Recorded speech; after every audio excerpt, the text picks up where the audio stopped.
नमस्कार मंडळी. मुलांच्या शाळा चालू झालेल्या आहेत. काही मुलांच्या अजून होत आहेत, तर काही मुलांना सुट्टी लागलेली आहे. तर आज आपण मुलांसाठी डब्याला किंवा घरी नाश्त्याला खाण्यासाठी भरपूर हेल्दी असा डोसा बनवत आहोत. हा डोसा आपण बीटरूटपासून बनवलेला आहे. एकदम इन्स्टंट आणि हेल्दी रेसिपी आहे. अगदी 10 ते 15 मिनिटात हा डोसा बनवून तयार होतो. सकाळच्या डब्याच्या घाईमध्ये सुद्धा तुम्ही हा डोसा बनवू शकता. अगदी सोपी रेसिपी आहे. या बीटरूटच्या डोशासोबत खाण्यासाठी इथे आपण ग्रीन चटणी बनवलेली आहे. व्हिडिओ आवडला तर लाईक आणि चॅनलला सबस्क्राईब करायला तेवढं अजिबात विसरू नका. चला मग सुरुवात करूयात. बीटरूटचा डोसा बनवण्यासाठी इथे मी 3 मध्यम आकाराचे बीटरूट घेतलेले आहेत.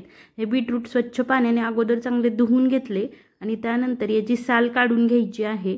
3ही बीटरूटची मी साल काढून घेतली. त्यानंतर आता याचा पुढचा आणि मागच्या साईडचा जे पोर्शन आहे तो चाकूने चांगला कट करून घ्यायचा आणि या बीटरूटचे आपल्याला छोटे छोटे तुकडे करून घ्यायचे आहेत. व्हिडिओमध्ये तुम्ही बघू शकता. हे बीटरूट आपण नंतर मिक्सरमध्ये बारीक करणार आहोत, त्यामुळे तुमच्या मिक्सरच्या भांड्यामध्ये जेवढ्या आकाराचे तुकडे हे बारीक होतील तेवढ्या साईजचे तुकडे हे तुम्ही करून घ्या.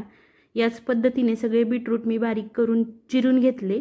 आता मिक्सरचं जे मोठं भांडं असतं त्यामध्ये हे चिरलेले बीटरूट काढून घेतले. त्यामध्ये 3-4 लसणाच्या पाकळ्या, 1 इंच आल्याचे तुकडे आणि 2 तिखट असलेल्या हिरव्या मिरच्या घालत आहे. हिरवी मिरची मी तोडून घालत आहे. मिरचीचं प्रमाण तुमच्या आवडीनुसार कमी जास्त करू शकता. त्यानंतर 10-12 कढीपत्त्याची पानं घातलेली आहेत. कढीपत्ता खाणे आपल्या आरोग्यासाठी भरपूर फायदेशीर असतं, पण कोणत्याही पदार्थात आपण कढीपत्ता घातला की तो पहिल्या बाजूला काढून टाकतो. त्यामुळे मी शक्यतो मिक्सरमधून असा बारीक करून घालते, त्यामुळे तो तोंडात खाल्ला तरी जातो. त्यानंतर यामध्ये अर्धा ग्लास पाणी घातलेलं आहे. चवीनुसार मीठ घालायचं. त्यानंतर अर्धा चमचा जिरे घातलेला आहे. त्यानंतर हे आता मिक्सरमधून चांगलं बारीक फिरवून घ्यायचं आहे. बघू शकता मी बीटरूटची छान अशी बारीक प्युरी करून घेतलेली आहे. बीटरूट व्यवस्थित बारीक व्हायला हवं, मोठे चंक्स अजिबात राहायला नको. त्यानंतर यामध्ये मी 2 वाटी रवा घातला, पुन्हा अर्धा ग्लास पाणी घातलं आणि 2 ते 3 चमचे ताजं दही घातलेलं आहे. हे पुन्हा मिक्सरमधून आपल्याला व्यवस्थित असं फिरवून घ्यायचं आहे. रवा मोठा असेल तरी काही हरकत नाही, कारण मिक्सरमधून आपण फिरवूनच घेणार आहोत. बघू शकता छान असा बीटरूटचा याला कलर आलेला आहे. आता हे बॅटर आपण एका पातेल्यामध्ये किंवा बाउलमध्ये काढून घेऊयात. दही जर नसेल तर अर्धा लिंबाचा रस सुद्धा तुम्ही इथे घातलात तरी सुद्धा चालेल. पातेल्यामध्ये मी हे सगळे मिश्रण काढून घेतलं. याची कन्सिस्टन्सी तुम्ही बघू शकता. एकदम परफेक्ट ही कन्सिस्टन्सी आहे. पण यामध्ये आपण रवा वापरलेला आहे तर तो भिजण्यासाठी थोडा वेळ द्यावा लागतो, त्यामुळे 10 मिनिट मुरण्यासाठी असंच ठेवूयात. ते बॅटर मुरतंय तोपर्यंत यासाठी लागणारी हिरवी चटणी बनवूयात.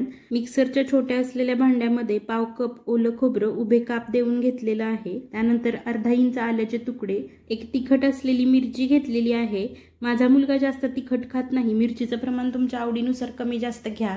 त्यानंतर मुठभर स्वच्छ धुतलेली कोथिंबीर आणि मुठभर पुदिन्याची पानं घेतलेली आहेत.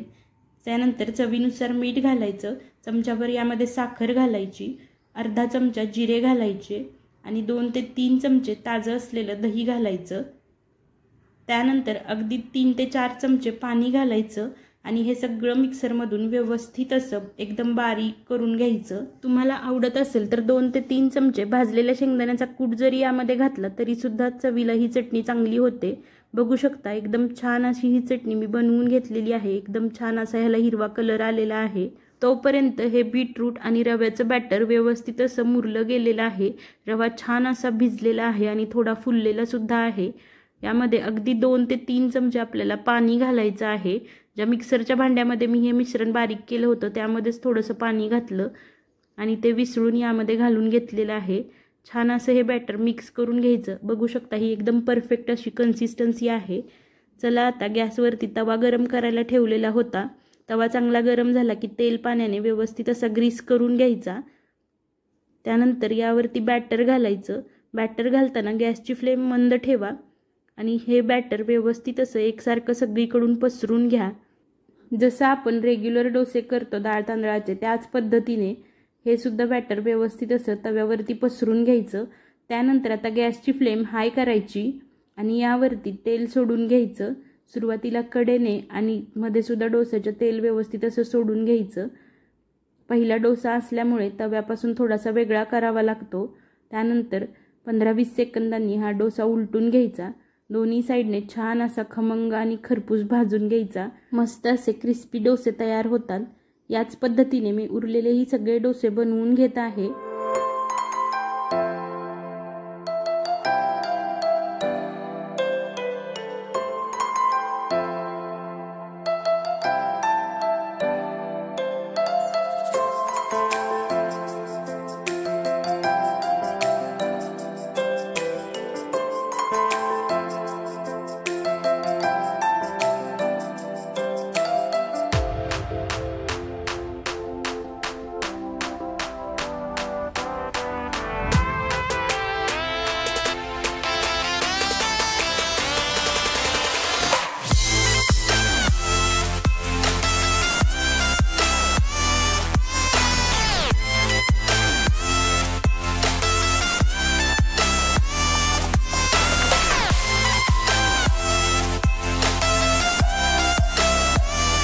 तर मंडळी, अशा पद्धतीने आपण भरपूर हेल्दी असे रव्यापासून आणि बीटरूटपासून क्रिस्पी असे डोसे तयार केले। त्यासोबत खोबरं आणि पुदिन्याची चटणी सुद्धा बनवलेली आहे।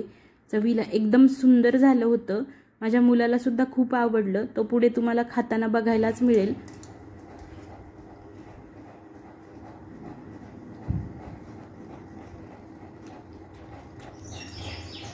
मस्त झालाय। आवडला का? खूप आवडलं। अगदी इन्स्टंट आणि झटपट बनवून तयार होतात। भरपूर हेल्दी आहेत।